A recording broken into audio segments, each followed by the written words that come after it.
ভাবুন তো, পৃথিবীর সবচেয়ে ক্ষমতাধর বাড়িতে ঘুম ভাঙলো আপনার, কিন্তু আপনার দিন শুরু হলো টিকট্যাক, ডায়েট কেক আর অদ্ভুত কিছু অভ্যাস দিয়ে। এটা গল্প না, এটা সত্যি।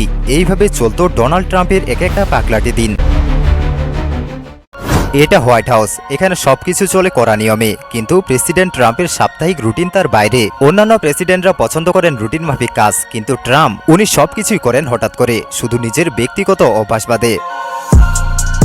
সকাল বেজে 5টা, মাত্র 4 ঘন্টা ঘুমের পর ট্রাম্প উঠে যান। এরপর হোয়াইট হাউসের জানালা দিয়ে দক্ষিণ লনে তাকিয়ে থাকেন তিনি, আর ভাবেন আজকের দিনটা শুরু করা যাক। তবে ঘুম থেকে উঠার আগেই দরকার 3টা জিনিস, 2টা পূর্ণ বোতল সাদা টিকট্যাক আর একটা আধা ভর্তি। কেন জানেন? সেটা আজও রহস্য। ট্রাম্প একবার বলেছিলেন এইটা নাকি মেয়েকে চুমু দেওয়ার আগে তার রিচুয়াল। তারপর তিনি হাঁটেন ডাইনিং রুমে। সকালবেলা কোনো নাস্তা লাগে না, শুধু একটা ঠান্ডা ডায়েট কোক আর শান্ত পরিবেশে খবর পড়া। তার খবর আসে নেটালি হার্প নামের এক সহকারীর কাছ থেকে, যিনি তার জন্য ভালো ভালো খবর প্রিন্ট করে এনে দেন লুলুলেমন ব্যাগে ভরে। এখন ট্রাম্প নিজেই আইফোন দিয়ে খবর পড়েন আর ট্রুথ সোশ্যালে পোস্টও দেন ট্রাম্প। এরপর ট্রাম্প ফক্স নিউজ আর ফক্স বিজনেস দেখেন, কারণ ওনার মতে টিভির খবরই সবকিছু। সকাল বেজে 9টা, প্রেসিডেন্সিয়াল ব্রিফিং। এই সময় তিনি হোয়াইট হাউসের আবাসিক অংশ থেকে ওভাল অফিসে যান, আর এরপরেই শুরু হয় তার অফিসিয়াল দিন। টুলসি গেবার্ট এসে তাকে দেন প্রেসিডেন্সিয়াল ডেইলি ব্রিফ, যার নাম পিডিবি। তবে এই ব্রিফিং ট্রাম্প পড়ে না, শুধু মৌখিক শুনতে পছন্দ করেন। তিনি চান ছোট ছোট তথ্য যেগুলো তার আগ্রহের বিষয়, সীমান্ত নিরাপত্তা, বাণিজ্য সম্পর্ক, ভোট জালিয়াতির খবর। ব্রিফিং শেষে ট্রাম্প বলে ওঠেন, গিভ মি দ্য স্টাফ। এই সময় সহকারী তার হাতে হ্যান্ড স্যানিটাইজার লাগিয়ে দেয়। আর হ্যাঁ, এটা মানতেই হয় যে ট্রাম্প সবসময় পরিষ্কার পরিচ্ছন্ন থাকতে পছন্দ করেন, কারো হাঁচি বা কাশি সহ্য করেন না।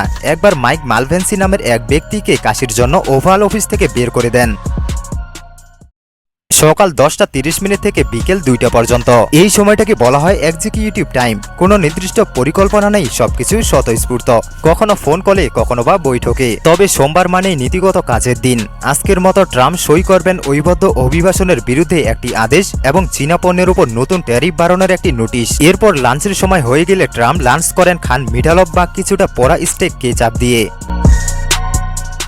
সন্ধ্যা থেকে রাত 1টা পর্যন্ত।